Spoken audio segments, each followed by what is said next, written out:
First, I just want to say good afternoon, LPU. I think we can do better than that. Good afternoon, LPU. You know, when I came in here, and I'm just going to take a few minutes before you pose your first question, and we drove in, the first thing, and one of my chapters in my book talks about thinking big. And as I sort of drove in through the driveway and into the gate, as we drove in, the only thought I would think is, well, maybe this is not a place where I should be talking about thinking big, because everyone here has already thought big. And I think you all are all very, and really, I think you all should consider yourselves extremely blessed and extremely privileged to be part of LPU, where I think if I can say that for myself, when there's an entrepreneur and there's an entrepreneurial family at the midst, then you can think big, you can take the world as your oyster, you can market big, and I think all of you all are very much part of that. So I'm privileged that you're part of this phenomenal faculty, phenomenal university, and part of LPU. So I'm very proud to be here. Can I start the question answer session by one of the curiosity which is coming in my mind right now? See, in education, you know what happens is that if I deliver a lecture, the retention is not that good. And if these students, you know, they see any of Mr. Khan's speaking about a quadratic equation, they'll retain it throughout their life. How would you actually gel that kind of retention? By using all your creativity, all your actually offbeat kind of experiences which you have done. How would you take that further? Well, I think I'd like to turn that question upside down and maybe answer it in a slightly different way, because I think for everyone here, you've come in here for a particular purpose. I think 50% of your motivation is, well, you have to start and do an undergraduation. But there's the other 50% of us, which is extremely hungry to learn something. And I think, you know, beauty is in the eye of the beholder. So I think you have to figure out really what's your approach and aptitude. It's not about who says it and how they say it. It's what you draw out of it. And I think today more than ever, you know, learning and education is going to be an ongoing process. Let's be very clear. Every 5 years, the world is going to change. We're all part of that change at different stages of our career.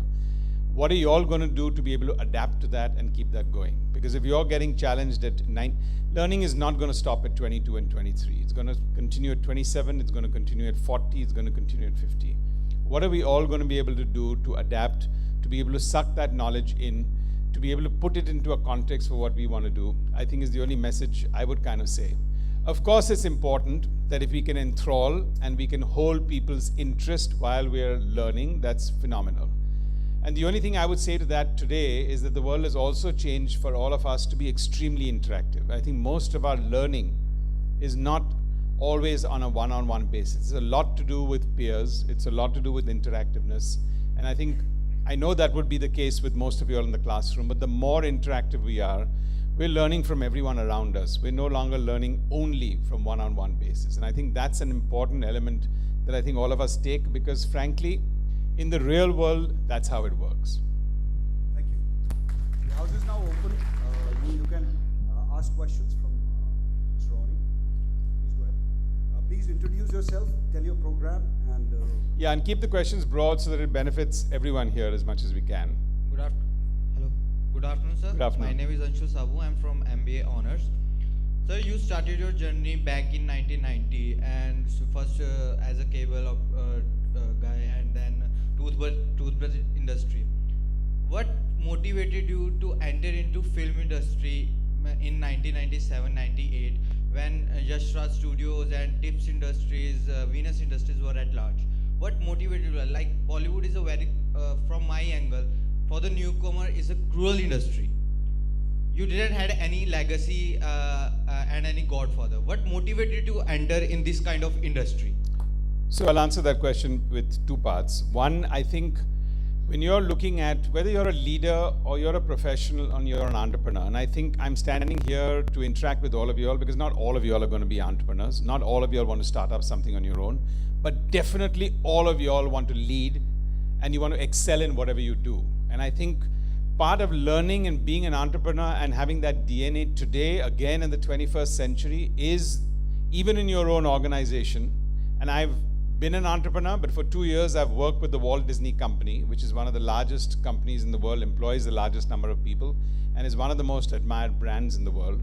And even there, the entire culture now is how entrepreneurial can you get. So I think that's really your key takeaway for what you want to do. So I think at that stage in our company, for being a media and entertainment company, for me, again, scale was very important and brand was very important. Whatever we wanted to do, we could not do unless we had a brand, and we could create a brand, and we could think very, very big in scale. And when we started our company, we were at a different level. And for me, it was very clear that to get both of these done in media and entertainment, if you're not on the big screen, so to speak, you're nobody. So whether it was incestuous, whether I was an outsider, you go into a situation thinking, what choice do I have? If I want to build a brand and I want to think scale, then this is where it needs to be, amongst many other things that we were doing. And I can tell you that the first 5 of those feature films that we did were all flops. And most our people would actually question themselves by the second one and say, why am I in this business from that point of view? But that's really what challenges you, that gets your conviction going from where you want to go. Yeah, go ahead. We need a mic, or somebody else who's got a mic. If you can raise some of your hands, then maybe they'll give you the mics and we can save the time on the mic. And we want some ladies also answering, right? I mean, asking rather. Good evening, sir. Good evening. Sir, you're a first generation entrepreneur. So I'm sure you might have faced a lot of difficulties. One of it might have been like capital constraints while you were working as an entrepreneur. So now after UTV, you are running a VC firm. You're running an online education business for the entrepreneurs. My question is like, what motivates you to help these entrepreneurs? Is it the money involved in the startup industry? Or is it because you don't want the entrepreneurs to face the difficulties which you had faced? I have 2 questions, sir. The second question is, what according to you is entrepreneurship all about? Is it about making money? Or is it about living your dreams? Or is it about like, achieving your dreams or making it big in life? What is it about? Sure.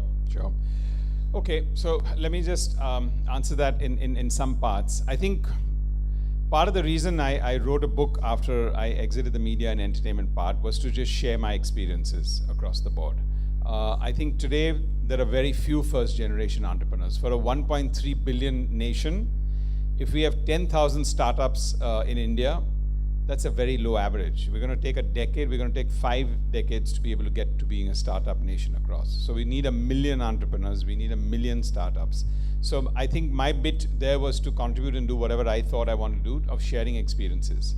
The 2 reasons that struck me out is when I started off in my career, I think family pressure was huge, because the big question mark for most people is go out and get a job. And I think that's absolutely perfect. And I think for most people, that would be the case. But I think there was a fair amount of social resistance that you face when you're becoming an entrepreneur. Unlike anywhere else where it is celebrated that if you want to take the risk and go out and do something on your own, I still feel in India the culture is raised eyebrows there, where most people feel, okay, so you couldn't get yourself a really good job, so now you have to start something on your own because nobody's there to hire you. And that's not the equal platform in which I think entrepreneurship should be as much as pursuing a professional career should be. And I think that's pretty much the motivation for me to necessarily write the book, share time, and do whatever I want to do. The other thing I'd like to very strongly say so is when we started up, or when I started up, the sort of birthright that everyone feels here today, that you can't become an entrepreneur only if you get funding, I think that's really sorely wrong. Because if you're convinced you want to start something, you'll start it on your own in any case. I don't think the benchmark is until I get funded, how do I start? It's almost like thinking, somebody else has to push me off the cliff, only then am I going to jump. Chances are if you're going to do that, you're not cut out to be an entrepreneur in that context.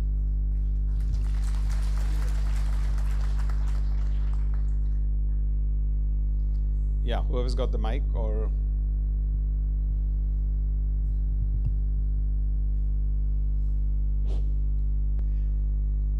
Good afternoon, sir. I am Revant from BBA Honors. My question is, there would be a moment in your life when you thought that this business is not going to work and to kickstart again your business. I think You know, thank you, and please do sit down. I just want to give a little bit of backdrop and flavor to that. This is the influence age that we're all in, sitting out here. These are the memories that we will deeply cherish. These are the deepest friendship and relationships that we'll form for lifelong. Because when you get out into the professional world, that's not going to happen. You won't have that much time to do that. This is also the time for the best amount of learning to figure out outside of my curriculum and what am I doing. Now, each of you all here, and I can see across the campus, great, strong extracurricular activities. It could be something in space, it could be something in sports, it could be something in extra learning, it could be in dramatics, it could be in elocution, it could be in debate, whatever. I would say hold on to that. And I'm sorry, but I'm answering the question in a slightly long manner. But for me, in my early days, when I was pretty much at this age, I took on theater as a hobby. And I think the level of conviction and the level of confidence that I built, because on a Friday night and a Saturday night and a Sunday night, even as a hobby, for you to stand in front of 1,000 people auditorium and actually save you all the other negative emotions that go into that thought process. I think the pride for me was that for 20 years I built something that we created a brand with. For me at that stage, we had 1,200 people working for us, and therefore it was a very practical thought process that if I wanted this company to go to the next level, the key challenge for me was to find a brand 100. If you can segregate passion from emotion, a lot gets done.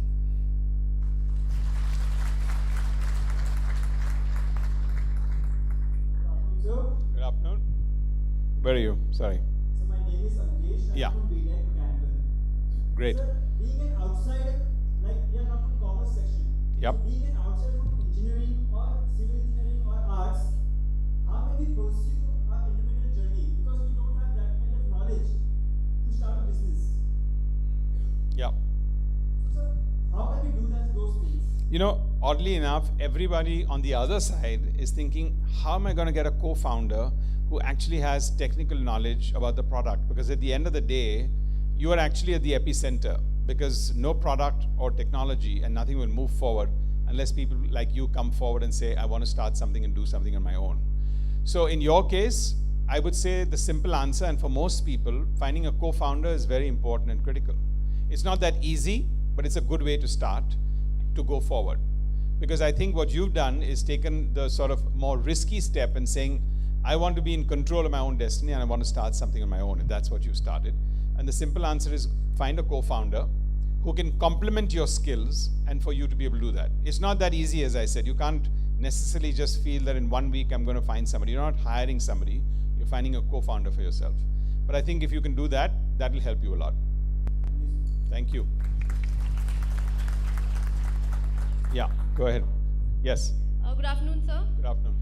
Sir, how was your first movie experience and what change did it bring in you? I locked myself in a room for 3 days and didn't come out after my first movie experience because it was a complete disaster.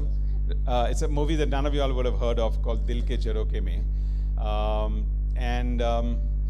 You know, I had a director who at that stage felt this was a nice stereotype situation, and I think for some of you all who read my book, I've even given a small incident where I've said the high point was where he felt there's this snake that comes out and drinks the milk, and he told me at the shooting, this movie is going to be a super hit. I said, sorry, but why? He says, normally the snake, you know, it never drinks the milk. We have to make him drink the milk. He automatically drank the milk, so it's going to be a super hit. So I think what I learned at that particular stage is that when you have such a deep and public failure, the first thing you need to figure out is how you're going to get up from it and go forward and find the next thing. So the first thought process for me after those 2 or 3 days was really, how do I get on forward? How do I get and go forward and look at other things? And I think that inspired me to look at a situation that says, maybe I'm not evaluating my strengths. I haven't joined a company or a sector to figure out how everybody else is doing and join them. And that's when we started deciding that if we want to be in this segment, what will I do that is extremely disruptive and different? And I think our turning point was a movie called Rang De Basanti. I don't know how many of you have seen Rang De Basanti? Yeah, okay, so that was a turning point for us as a movie. And you know, just since we've got a few minutes, please sit. I'm going to narrate that for some of you all here. When we started off on that movie, for example, for a lot of people who looked at it and said, this was a time where, you know, in retrospect, it looked like it was a super duper hit. But at that stage, when we had selected the movie, we had 6 male boys, no love triangle, no lip sync song, and all the heroes die at the end. So if you look at that thought process, it was almost impossible for that movie to go forward. And just about 10 days before we were releasing the movie, I got a call from the censor board chairman there, who at that time happened to be Sharmila Tagore. And she called up and said, you know, Ronnie, I'm afraid we're not going to be able to give you the censor certificate for Rang De Basanti. And we said, why? There's nothing lewd, vulgar, or whatever else in the movie. She said, yes, but you know, you've got this defense angle where you've taken on the defense ministry and talked about the MiGs that keep crashing, etc. And then you go out and kill the defense minister. How could you do that? So we said, well, that's the story. Now, there's nothing much we can do about that. So off we go off, and you know, Amir and Rakesh Mehra, who was the director, and I got together that evening and said, we have this problem. And Amir looked at me straight in the face and said, Ronnie, we've made this movie with a very, very clean heart. If they ask us to cut even one scene, we should not release this movie. Now, here was I as a producer running a company which at that time had almost about 250, 300 people. And I was agreeing with him in one sense, and the other part, I had my hand in my mouth, because as a business approach to the thought process, I was going to write off 40 crores, which at that time was a massive amount for the company, for us to look forward. But anyway, I think I want to just finish the narrative of this story, because I think it is quite interesting, was that the next day we were summoned to Delhi for a screening. We didn't know what we were walking into. We had 200 media men outside a private screening hall of a government screening hall. And we kind of managed to walk through that not knowing what we were expecting inside. And there were 6 people in there. The defense minister, who at that time was Pranab Mukherjee, who's now our president, the head of the armed forces, the head of the Navy, and the head of the Air Force. And the 3 of them sat down in front, and Pranabji sat in the row behind them, because that's the protocol, and wisely flanked by Sharmila Tagore and Waida Rehman, who's you know, Ajay Rathod's mother. So he had the Bengali connection, and he had 2 lovely-looking women on either side. So we thought that might soften him up a little bit. And then, of course, the 3 generals had their whole hats on, and Pranabji couldn't see the screen because the height was a bit of a problem. So we had to go through the protocol of where they had to remove their caps. But to cut a long story short, at the end of the movie, Pranabji got up and said, I don't know what I'm doing here. I mean, this is a fine movie. Why are we doing here? What's the problem? So Sharmila ji was trying to explain to him, saying, sir, you know, the defense minister gets shot in the movie, and you're the defense minister. So he said, both of them looked at us and said, fine movie. And the head of the Air Force looked at us and said, you know, Mr. Khan, Mr. Mehra, Mr. Screwvala, you made a fine movie. I get about 100 calls. I get about 10 calls from mothers every month worrying about their kids who are flying our MiGs. And after your movie, I'm going to get 100 calls a month. But please go ahead and release the movie. And to me, at that stage, I just felt we live in an incredible democracy in India, and we should be extremely, extremely proud about that thought process. Really, we should. And this is the legacy for all of you all here, because we may complain from time to time about freedom of speech and whatever else, and we're an extremely complicated and diverse nation, but at the heart of it, on both sides, there's always the other side of the story, and there's always people who are willing to patiently listen for something to that extent. And to me, it was a very, very life-changing moment. So I'm sorry I answered your question in a rather long manner in that thought process, but I think, and right after that, because I think it's relevant for people of you all here, see, I think today more than ever, all of us need to feel that we can make a difference and a change. And that's what I think over the last decade, one can see a difference. Before that, in fact, when we made that movie, and we went to about 100 campuses to promote that movie, including JNU and Delhi University and many others. And we felt an electricity. But what I see today is more and more of us feel we can make a difference. And at that stage, I think India was at a stage where we felt, yeah, but you know, what am I going to be able to do as a lone voice? So I would urge each of you all to figure out that the future belongs really to all of you all. And I think that's extremely important for what you want to do. And I think I've been very privileged and very blessed to be able to be in an industry and a sector the first time around in media and entertainment, where I think we could influence minds and impact people. And I think I'm feeling more privileged, more blessed to now, for the second innings of my life, to do a completely different thing, but in education and learning, which I think is as impactful as what the big screen movies were at that particular point in time. So thank you.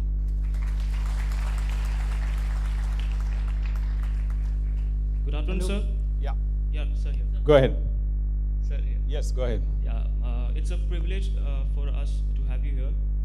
My question is regarding the investment part of the startups. Like, you are one of the renowned startup investors, venture capitalists like Unilaser.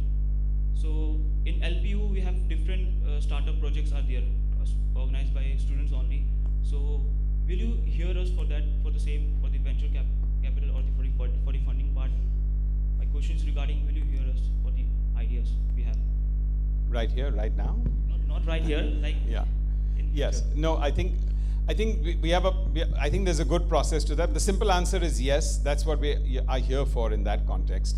And I think even when we're doing our entrepreneurship course in Upgrad, I think we do 8-on-1 mentorship sessions, and almost everyone who graduates from our course gets an opportunity to pitch.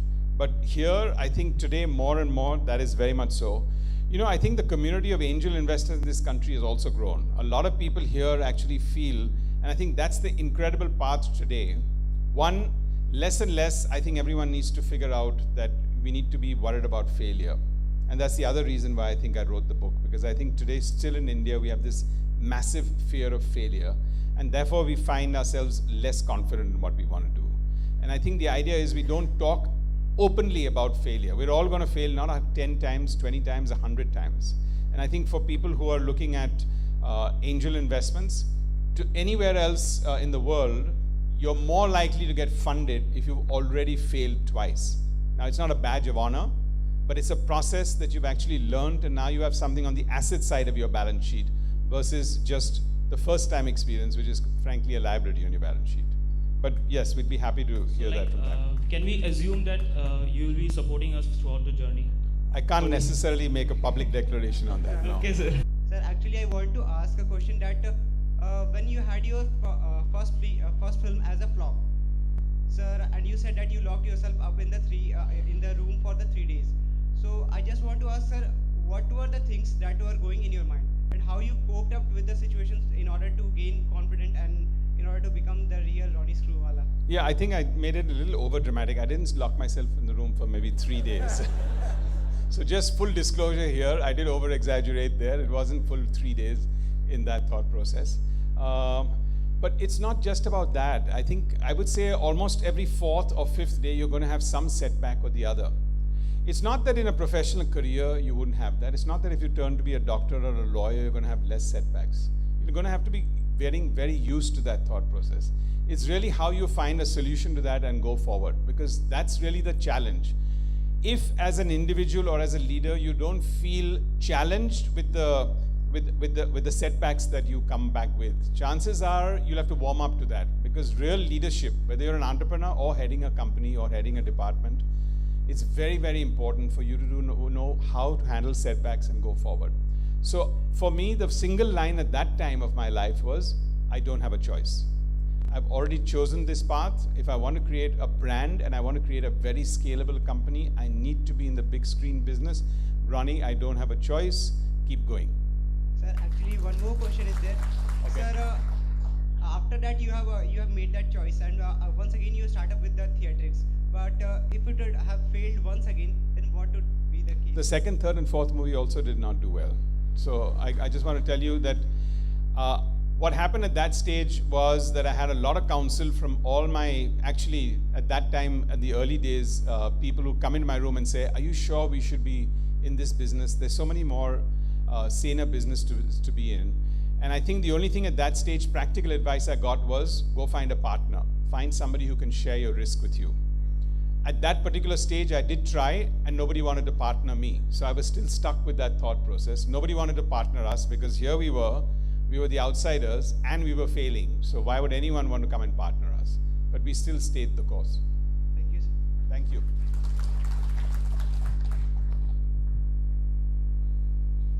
Maybe two more of them. This is the second last. Hi sir, I'm Harsh from BTech Mechanical third year. So I just want to ask a question. Watching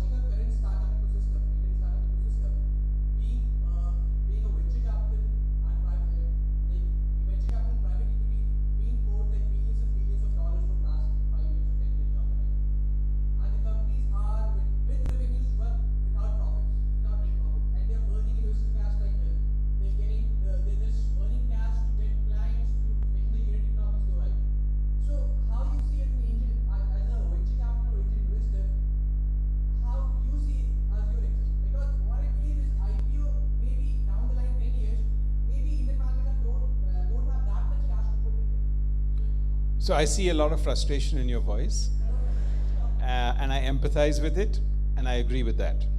And I think every system, so I can say only two things. One, you're absolutely right about the fact that you have maybe 5, 10, or 15 people around the world that have actually put in large amounts of money because this is a new ecosystem, and everyone's.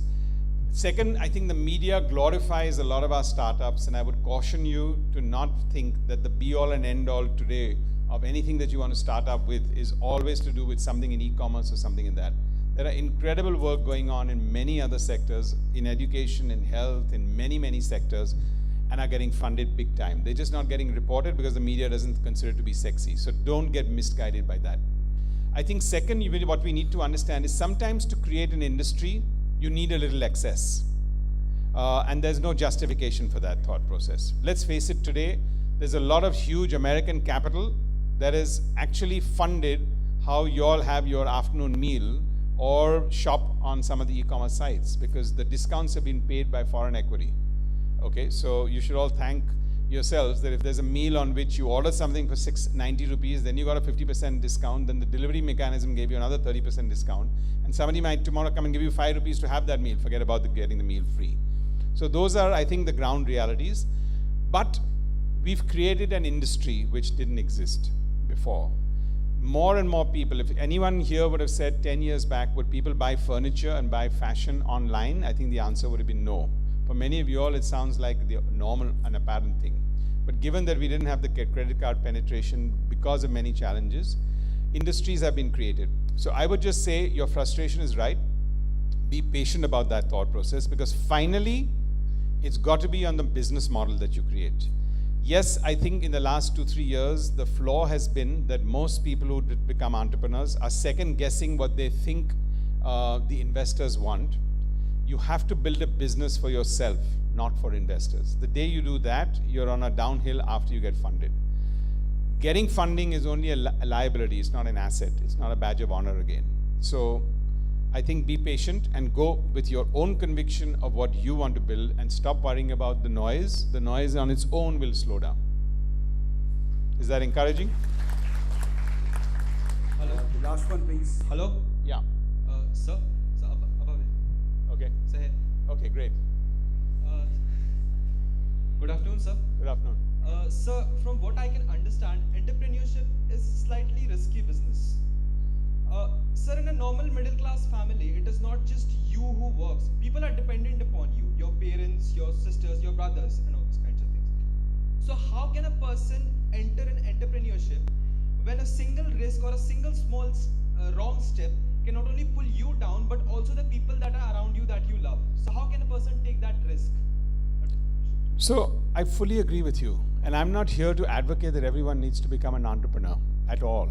I think on your way to being an entrepreneur, you can also be a leader. You're absolutely right about the fact that it is risky. But I think again in the 21st century, I think we should also be clear that job certainty is also not a guarantee. Career choices are not a guarantee. And many other things from that perspective. So, but if you're right, if that risk-taking ability is so fragile, then you should delay a decision ever to want to start something on your own. I would strongly, strongly recommend that. Because if you think it's the matter, it's a turning point between complete, what I would say, lack of sustenance in a family. But on the flip side, again, go back to your own conviction. Deep down inside, when you're a problem solver, what do you feel is the path you'd like to take people on? And I think go with your gut as far as that is concerned. Not a gut where you just feel emotionally excited one morning that says, I want to do it, but a gut which you've thought through over a certain period of time and has evolved. But if you think it's a high risk, do it after 3 years, do it after 4 years. Thank you, sir. Thank you. Thank you. Thank you so much. Yeah. May I think there's a, yeah. Okay. We won't Good say. afternoon, sir. Good afternoon. My question is related to your book. You wrote in your book that opportunity knocks, open the door. And my question is, how can we analyze the one knocking on at the door is the opportunity? So I did a tweet yesterday evening which says, knock, knock, who's there? It said opportunity. And I said, no, it can't be because opportunity does not knock twice. Okay. So- Wonderful. Wonderful. Wonderful. No, but I haven't answered your question, so I'm going to answer the question. Don't worry about that part. And I think the question is, if you can't see that opportunity, for you, it's not going to be an opportunity. It may be an opportunity, but for you, it's not.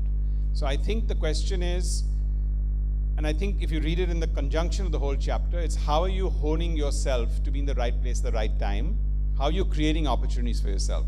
So I think at that particular point in time, you have to be able to identify whether it's an opportunity for you and how desperately you want it, how passionately you want it, what's your strength to that thought process.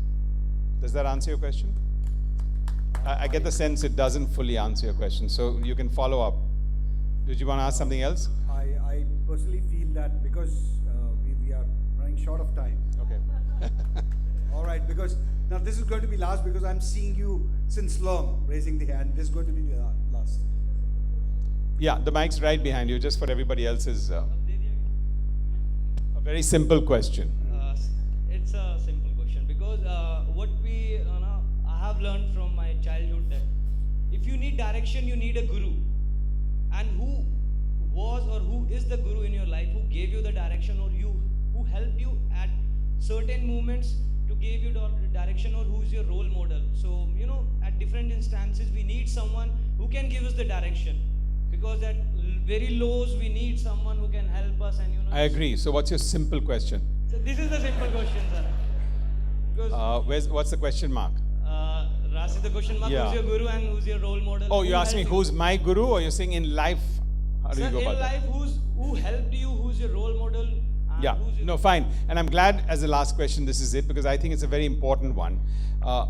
My personal sense is, I have to say with all humility, I haven't had a guru, and I think I missed that. But what I learned not having one was that, and please sit, is, when you have a mentor or a guru or whatever you want to call them, the critical part is you have to deeply invest with that person. Most people think that when you're getting somebody who's a guru or a mentor, what happens is you want advice, and you want good advice, and you want the answers to the questions. You're not going to get them from that perspective. Second is, most of the time we expect the guru and the mentor to be extremely encouraging and positive. You like my idea, right? I mean, so you almost want the positive. So I think today what I've learned is I've learned the maximum from gurus or mentors when they've asked me questions that I have not been able to ask myself. And I think the best way you can look for mentors and gurus is people who ask you more questions that you can ask them, not who give you more answers than you do. Very, very beautiful. Very well said. Thank you so much.